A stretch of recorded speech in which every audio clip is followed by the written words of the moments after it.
So being nervous is normal. So being frightened, being anxious, being fear or is normal. So kapag sinabi nating normal, all of us experiencing it.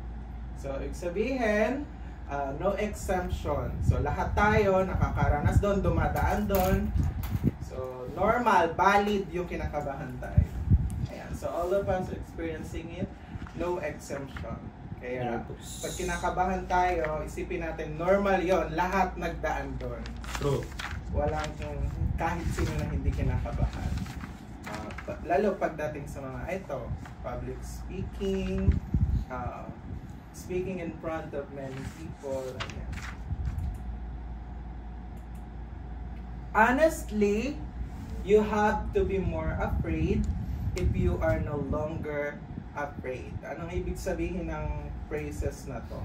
Sabi dito, you have to be more afraid if you are no longer afraid. So, if you are no longer afraid, syempre parang wala ka nang kinakatakutan. Mas nakakatakot yung gana. So, ibig sabihin parang nagiging overconfidence ka na. Parang sa sarili mo, parang kaya mo na lahat. Ayan. So, parang ang dating nun minsan sa mga audience, sa ating mga listeners, ay parang, ang yabang naman ito. Parang nagli-lead siya into arrogance. And syempre, kapag mayabang ka na, minsan dadating sa pagiging ma-pride or yung ayaw na nating natatapakan yung ego natin. So parang, ako yung tama. Gawa mo Unteachable. Tapos parang, ang gusto mo, ikaw lang ang pakinggan nila since, talk ko to, ako ang pakinggan nyo, ito ang tama. Parang gano'n. So parang hindi na tayo nag-a-accept ng mga opinions sa iba. Truth. Okay? Hindi na na-correct. Ayun, so there are some tips to overcome our nerves. So tip number 1, ayan yung una nating P, which is, ano yan? Prepare. So meaning, means before paglalaki. Ayan, mare, pre. Ayan, so pinaikling Pare. Ayun, tama. Yeah. So, prepare. So, pre-cook, pre-heat, ano pa yung mga may mga pre? Suffixes? Freestyle. Ano sabihin nasa unahan? Iba ang freestyle. F yun eh. Precaution. JJ yung favorite mo na pre. Ayan. So, bago pa. Premonition ang favorite mo. So, ibig sabihin po ng prepare is before it happens. So, Manamis na. bago tayo umalis ng bahay, bago tayo pumasok ng trabaho, bago tayo kumain, bago ka magluto, or bago ka sumabak or bago ka mag-report, bago ka sumabak sa gera, ayan. So, we have to be prepared beforehand. Okay? So, ayun. So, sa preparation, meron tayong mga bagay na dapat i-consider. First, ask ourselves or ask yourself, what is your goal? So, okay. So, ang goal ba natin, alamin natin, ano ba yung gusto natin iparating sa mga audience o sa mga listeners? Ano ba yung gusto natin sabihin or gustong ipaabot? Ayun, gustong ipaabot sa ating mga makikinig or makikinig. Tagapakinig. Is it to inform? To inspire? Or to change or to get them moved? So, kailangan alamin natin yung purpose ng talk natin na yun. Kung ano ba yung gusto natin na gawin nila or nandito ba tayo or yung talk natin na yun ay para lang inform sila or may matok lang turuan or may matok or gusto natin silang ma-inspire doon sa sasabihin mo or ma-motivate sila o kaya naman gusto natin na baguhin sila or mag-move sila sa dati nilang ginagawa, mga ganang bagay ba. So, ayun, kailangan nating alamin what is our goal for that particular talk or speech. Ganun sa pagpe-prepare. Maliwanag po ba tayo doon, guys? Ay, intindihan. Amen. So, pangalawa, ano yan? Practice eh. Ayan, napakahalaga po ng practice sa isang speech, sa isang event, sa isang dance contest. Ayan, lagi yung kasama ang practice, napakahalaga niya. If we're going to take or have an survey doon sa mga kakilala natin na magagaling na magsalita, kunwari supervisors, pastors, speaker, yung mga resource speaker, trainers, ayan. If tatanungin natin Sa kongreso yun. Resource speech. resource speaker, ayan, kasi sila yung mga magagaling, di ba? If tatanungin natin sila kung gano'n na sila katagal nagto-talk sa stage, ilang beses na sila nag-talk, diba, sa harap ng maraming tao, gano'n sila katagal nagpe-prepare. So, if magiging honest sila sa mga sasabihin nila or sa isasagot nila sa atin, so sabihin nila na yung pinakamagagaling na, ayan, mga speakers, ay sila na din kasi yung pinaka matatagal ng nagsasalita sa public. Okay, but take note na wag nating gagawin practice yung actual na talk. Kasi manonotice yun ng mga audience natin kung gaano tayo ka-unprepared. Kasi di ba yung iba minsan sasabihin, sorry, medyo hindi po kasi ako nakapaghanda. So, kaya wag natin gagawin practice yung actual na event. So, bago pa tayo sumaba, kailangan naka-prepare tayo, kailangan na-practice natin yung talk. Yung mga sasabihin. Yung mga sasabihin, yung mga, for example, meron tayong mga terminologies na malalalim, kailangan na-search na natin yun para in case na may magtanong man, ay masasagot natin at maipapaliwanag natin kung ano ang dahilan or ano ang meaning ng salitang.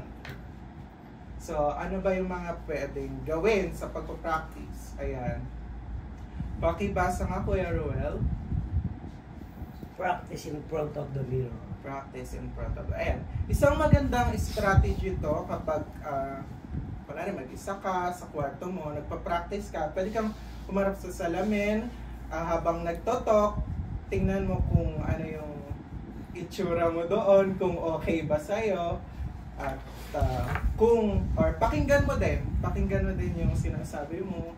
Minsan, i-record mo sa phone mo, isang magandang strategy din yun sa pagpa-practice. Ayan. Kung hindi ka pa naman satisfied, pwede kang mag-practice.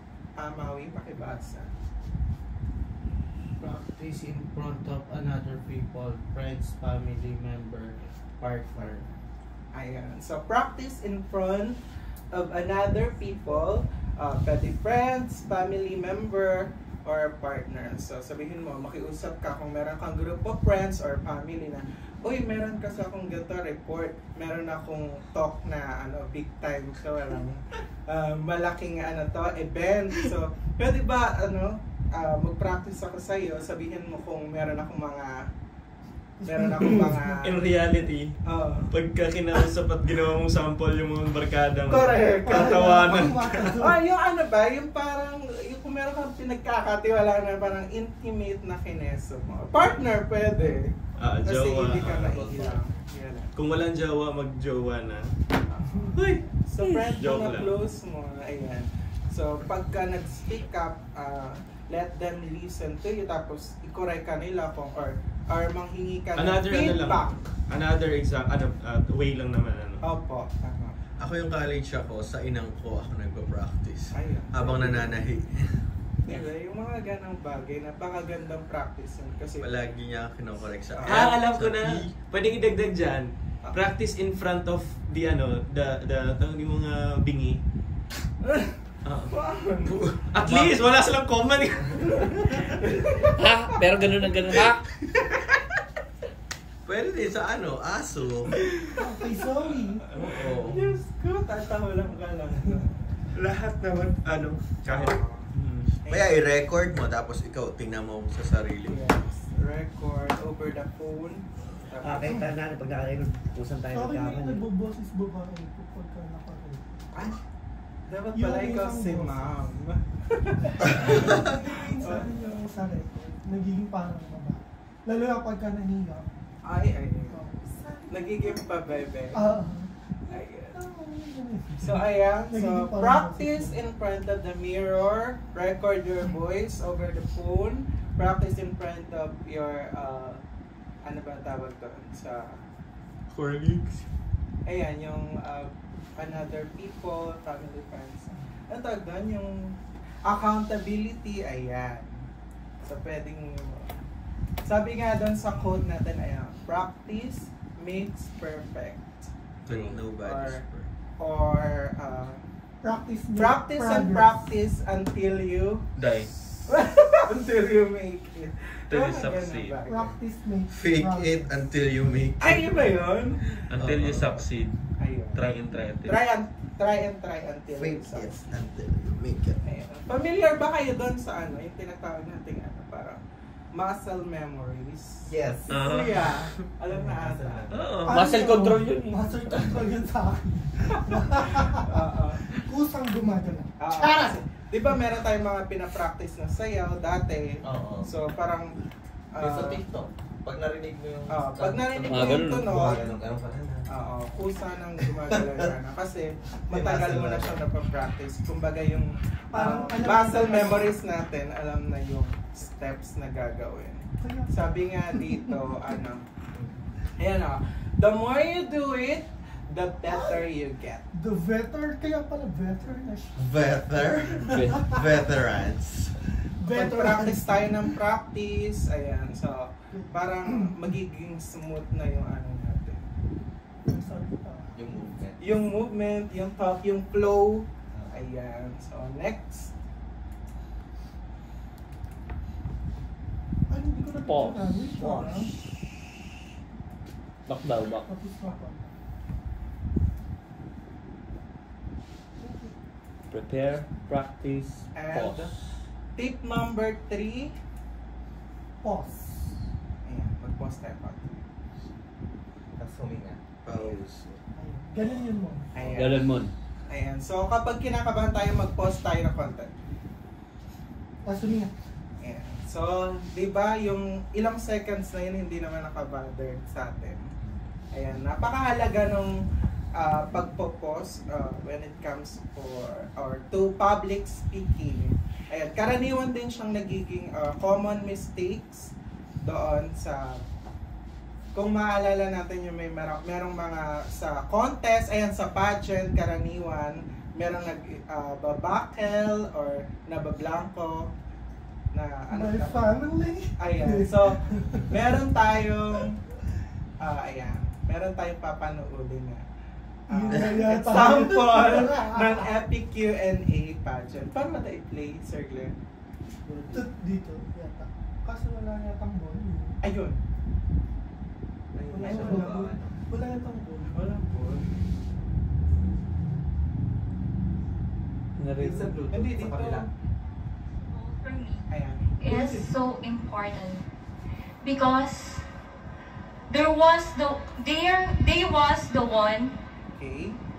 who's very oh, I'm so sorry. My family. Oh my God. Okay. I'm so sorry. I told you that I'm so confident. Ito, wait.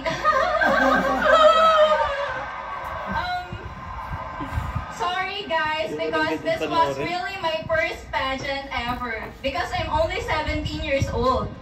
And I did not expect that I came from one of the top 10. So, Tough. but I said that my family is the most important person in my life. Thank you. Ulit yung tanong, hindi Uy, ba kaya siya? Ayun tanong Oo, natin. diba? Siya yata yung nanalo, no? Hindi yata narinig ni Kuya Siya yung tapos nanalo yan, ah. ulitin. Alam ko siya yung Totoo nanalo, ba? di ba? Oh, siya yung Oh, siya yung nanalo. title. Oh. The question is, what role did your family play with Hindi you ba as runner-up candidate lang? to Bilibining Pilipinas? Well, my family's role for me is so important because they was the one. So, ayan lang. Ayan lang isang example ng The question is, representation. what role did your family play with you as candidate to Ay, Bilibining sige nga, Pilipinas? ikaw sumagot siya. Knife time. So, ayun, makikita natin yung pagbabakal niya or yung pagiging ano ba, should I say ano ba, unprepared or ano, mahirap lang. Kinabahan siya, so hindi siya nag-pause. Siguro kinulang siya sa practice, sa preparedness, kaya siya nagkaganon. So, paano na next?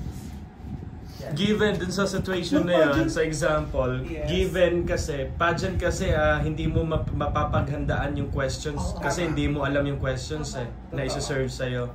Ang tanging ano lang doon, like for example, merong mga questions or mga, yung mga, ang tawag dito, unprepared na mga question and answer or isang event, paano mo siya i-apply ang pause? Yes. For example, may question. Pag-apply sa question, Yes. pause siya for 5 seconds, dumiretso kagad siya eh. Kahit hindi niya alam, syempre bago sa kanya yung question. Pagka-receive niya ng question, inano niya kagad, sinagot niya kagad. So hindi pa siya nakapag-construct sa isip niya ng isasagot. So doon niya mai-apply yung 5 seconds silence sana. Pause muna siya. Breathe in, breathe out. Habang ina-adapt niya yung question. So, doon siya magsasalita. Kaya yung iba, di ba, parang inuulit yung tanong. Isa din yung strategy. Parang binabay time mo yung ano. Binabay Yung time mo yung nag-pageant ba ako eh? question. Ano ba yung sinabi? Pwede nating sabihin na, thank you for that wonderful question. Let me think about it for a second. Parang ganun, parang inaano mo lang. Pero nag-iisip ka na noon ng isasagot. So Yes. para i-construct mo na kasi nga yung iba parang sa kagustuhan nila na parang magmukhang ay mabilis akong sumagot ganito na ayoko nang ma-airtime so sasagutin na nila agad without na parang Madalas sa pageant yan eh. Yung nagsasalita, nagsumasagot sila tapos kasi ayaw nila ng may airtime. or dead. Gusto nila na dire-diretso hanggang sa maghihiyawan na yung mga tao pag dire-diretso yung pagsasalita. Pero yung sinagot mo naman talaga eh wala namang kabuluhan. Parang basta ka lang nag-ingay. Tapos sasabay yung mga tao, tapos bigla rin tataas yung boses mo.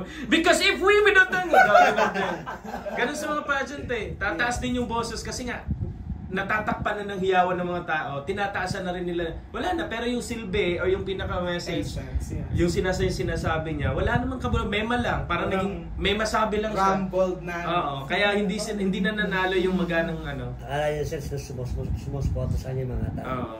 Pero yung pala, yung doon, ang tinitingnan ng mga judges kasi, Pinaka-messy. yung pinakasagot, tapos paano mo ma-deliver.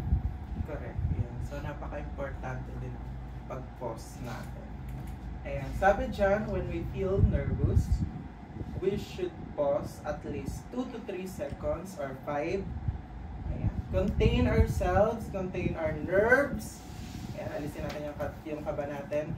Breathe in, breathe out. Think and then doon tayo kapag-aral na tayo. Ayan. So, subukan nga natin si Sir Glenn. Itanong yung Charas. What is the role of your family? Okay. Pause. My family's role is so important. Ayun. So, thank you, Sir Glenn. Ayan. Because Ayan. So, number 4, tips. Pardon. Patawad. Forgive talaga yun, pero since tatlong P na, ginawa na nating pardon para for peace. Pero forgive talaga yun. Pinilit lang maging pardon. And so, be forgiving. Ayan. Ayan, no? Anong sabi dyan? Ed, pakibasa. When we make mistakes, we remember. Anong ibig sabihin nito? Charot, wait lang, inom lang. Parang inang Lorin. Sabi niya, kapag ka daw nagkakamali sa kanya, yung isang tao, Naalala niya. Dapat maalala. Anong gagawin lagi daw niyang niya? nakaalala, hindi niya nakakalimutan. Sabi, parang pinatawag niya. Ayan, sabi dyan, when we make mistakes, we remember. So, tama naman po yun na aminin man natin na sa hindi, meron tayong mga mistakes na nagawa, matagal ng panahon, high school, elementary, until now, bibid pa rin sa memories natin yung nangyari na yun. True. Meron akong kwento na hanggang ngayon. Ito. About speaking ba? Ano siya sa school, napahiya talaga. Hindi naman siya about speech. Hindi naman siya, recitation siya. Kasi doon sa English namin subject, meron nakapastel na yellow pad and then yung parang mga i-recite, which is babasahin lang naman. So, nagtatawag na yung teacher ko, syempre binabasa ko muna. Ayan, for the taas ako ng kamay. Hindi ako tinatawag. Meron isang isang word doon na, or meron isang number or bullet na iniwasan ko kasi parang mahirap basahin yung word. Ayoko mapahiya, so hindi ako nagtaas. Siguro number 8 yon. Itong si Madam Renzi, nag-drop Doon ako tinawag kung kailan hindi ako nagtataas. Ayoko mapahiya sa mga kaklase kasi sabihin, very high school na dumating ng high school, nakarating ng high school, hindi sanay magbasa. Yung parang ganun, pero mahirap naman talaga yung word.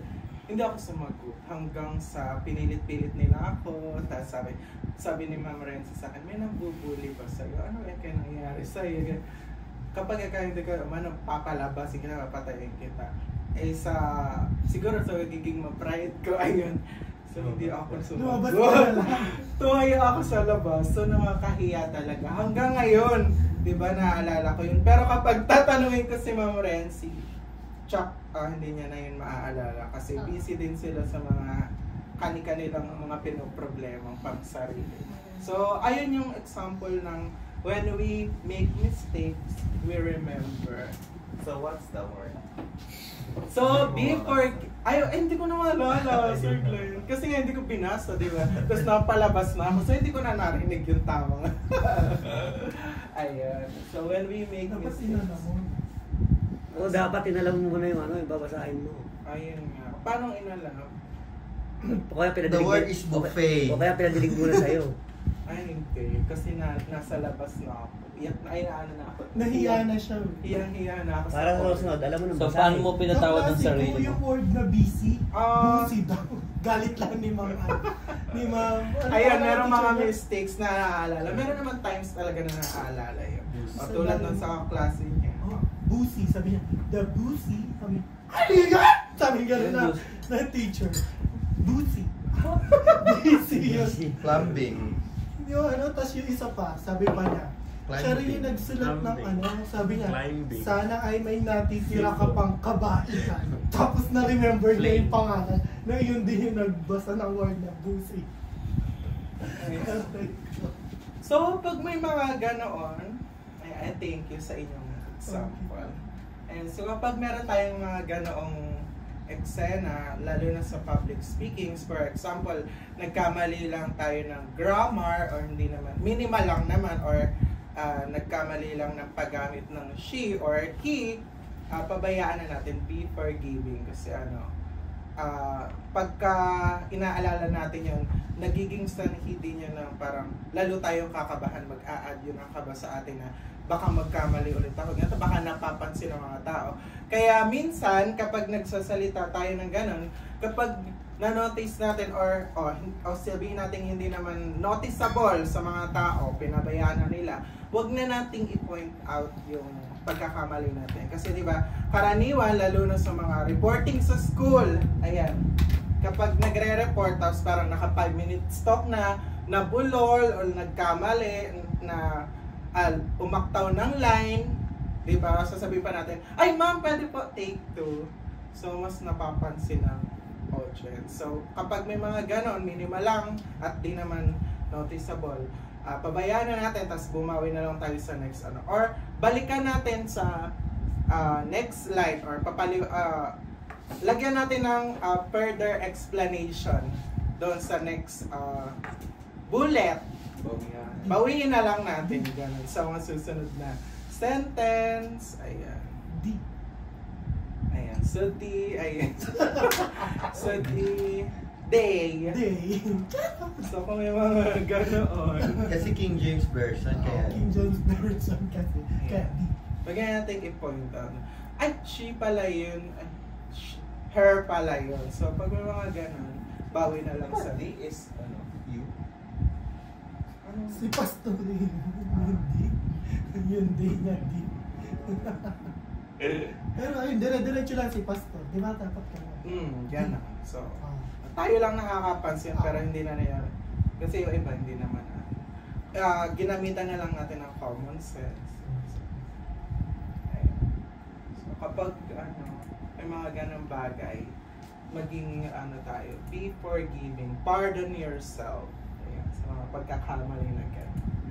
Ayan, kasi ang sabi dyan, Chano, pakibasa. What matters more is your message, not your delivery. Naintindihan. So, mas importante yung delivery ng... yung... Kung mas importante ay yung pinaka-essence ng message mo and not yung pagkaka-deliver. Mahalaga, nagkaintindihan kayo, malinaw, hindi na masyadong mahalaga yung mga minimal error or mistakes. So, ayun. Uy, balik. Ay, sorry. Thank you. Okay. Pardon yourself. Be forgiving. Ayan. So, thank you. Ayan. So, always remember and don't forget the 4 P's. Ano nga yun? Napaki-recite, sir? Eto, si Mom. Yung una? Hindi. Yung unang P. Ayun. Prepare. Pangalawa? Ed. Pangatlo, Mau. Prepare, practice. Pangatlo. Ayun, pause, tama. Kuya Ruel, panghuli. Pardon yourself. So, prepared, practice, pause, and then pardon yourself. Ano ito ba? Ayun lamang po. Thank you and have a great day. Sana may nakagawa ang 4 P's natin. Digdig mo yung pray. Ay, yung pray. Kailangan sa prepare, under na siya. Branch na siya. Pray. So, maliwanag tayo. Prepare. Ayan yung minsan nating naririnig na sinasabi dito sa ating congregation. Sinasabi ng pause, ay pardoners. Actually yan, yung 4 P's na yan, applicable siya sa lahat, hindi lang siya when it comes to public speaking. Kasi even sa conversation, for example, meron tayong i-approach na isang tao or meron tayong kakausapin personally. Kailangan ang preparation dyan. Preparation kung ano yung sasabihin, ano ba yung point, bakit mo kakausapin yung isang tao, ano ba yung gusto mong malaman or gusto mong ipaabot sa taong kausap mo. Tapos pangalawa is yung another P, prepare and practice. So ipapractice mo yun, ano yung mga sasabihin, ano yung magiging approach, ano yung introduction. Hindi pwede na basta lang ipalabas ko ano emotion. It needs practice. Tapos yung pardon, pause muna. During conversation na, i-apply mo na yung pause. For example, siyempre, mag-ano yan eh, habang kinakausap, hindi kasi ganito, magre-react, hindi ka pa tapos, so pause lang. I-apply mo yung pause, pakinggan mo siya. Pag nagsasalita siya, tapos tumahimik ka, kahit pa ilang segundo yan, huwag mong limitahan ang pause. Pag during personal conversation, pati sa phone ginagawa natin. Oo. Kahit sa phone, pag nagsasalita siya, pause. Kasi importante 'yon na mapakinggan natin or maririnig yung sinasabi. Kasi kung nangingibabaw din, nakikipaghabulan, hindi kasi ginawa parang ibon na nagsabay-sabay, hindi mo na alam ano sinasabi niya at hindi niya na rin naintindihan kung anong sinasabi natin. Parang sa Viber may delay. Oo. Sa Viber may delay, pero sa conversation, personal so when it comes to talking, yan, kaya importante ang pause. Tapos pardon yourself pag once may nasabi man na mali or something, pwedeng i-correct doon right after, sorry for the term, ito kasi yan, ganun, pwedeng i-correct. Pardon yourself always, na hindi naman sa lahat ng panahon perfecto ka na tama na talaga, pero dapat bihira lang yung pagkakamali when it comes to talking. Hindi yung tipong most of the time laging mali. Iba na yun. Ibig sabihin, hindi na prepared. Wala nang preparedness doon. Kasi marami nagsasalita. May mana lang yung iba. May masabi lang. May mas mapagano lang. And gaya nga na sinabi mo doon sa introduction, additional ko na lang din. Yung ang tao, parang nagiging mayabang. Nagiging tunog mayabang. Yes. Tapos, ang pride andoon. Ito yung pinaka-dangerous kasi sa isang tao. Especially, may mga tao na once may natutunan lang na maliit na bagay, napakalaki na ng tingin nila sa sarili nila. Kaya pag nagsasalita, barado lahat ng mga, kung sino yung magsasalita dyan sa harap nila. Na lalo na sa tingin nila na sila ay may alam na doon sa bagay na yon. Hindi na yan nakikinig. Bigla na lang yan, alam ko na yan, gaganon yan. Lalo pag yun ang ginagamit na word, kaya watch out tayo dyan. Kahit may mga bagay tayong alam na natin at may idea na tayo doon, wag nating sabihin na, alam ko na yan. Kasi supalpal ka dyan. Pag sinabi mong alam mo na yan, o bakit ka pa nagkamali, alam mo na pala yan. Ba't mo pa tinatanong, alam mo na pala yan. Kasi for example, nagtatanong ka na isang bagay, paano ba to ganito, ganyan?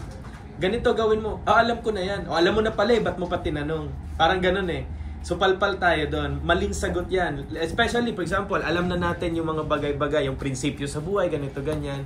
Tapos, may nagsalita sa atin, mas bata or sino man yan, kahit sino man yan na hindi natin kilala pero nagsalita. Habang nagsasalita, hindi pa siya tapos nagsalita, sinabi kaagad natin, alam ko na yan. Kasi mas ako sa'yo, ganito ka experience. Mali yan, maling-mali yan. Kasi kahit pa may alam na tayo, learn to listen. Ano pa rin, makinig. Kahit pa alam natin yon, makinig pa rin. Kasi bigyan natin ng importansya yung sinasabi ng tao para maramdaman niya na ina-adapt natin yung sinasabi niya. At malay mo, meron din siyang masabi na additional information. Oo, at least madagdagan ba? Kasi dun makukuha ang atensyon ng isang tao pag nakipag-usap tayo kasi na pinibigay natin yung interest sa pamamagitan lang ng pakikinig. For example, kahit alam ko na yung sinasabi mo, tapos pinakinggan pa rin kita, pinapakita ko sa'yo ang interest ko sa'yo na makinig sa sinasabi mo. Ngayon, nagkakaroon ka rin ng interest sa akin, makipag-usap kasi nakikinig ako sa'yo. Ganun sa isang conversation. Pero kung hindi ka magpapakita ng interest sa isang conversation, especially kahit pa yung mga tao sa paligid mo, example, kahit pa yung topic, wala namang kwenta, pero nagpakita ka pa rin ng interest na makinig.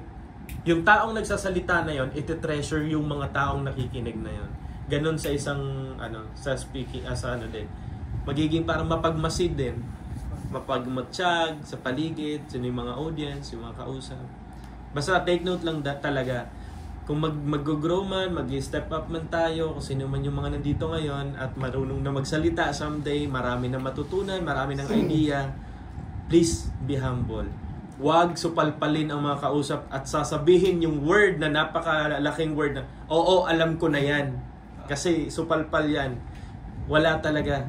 Kasi sa reality nun, sa harap ng karamihan ng mga tao, supalpal. Parang wala naman, sinasabi mong alam mo na pero hindi nakikita sa'yo. Kasi wala, parang bumabaliktad.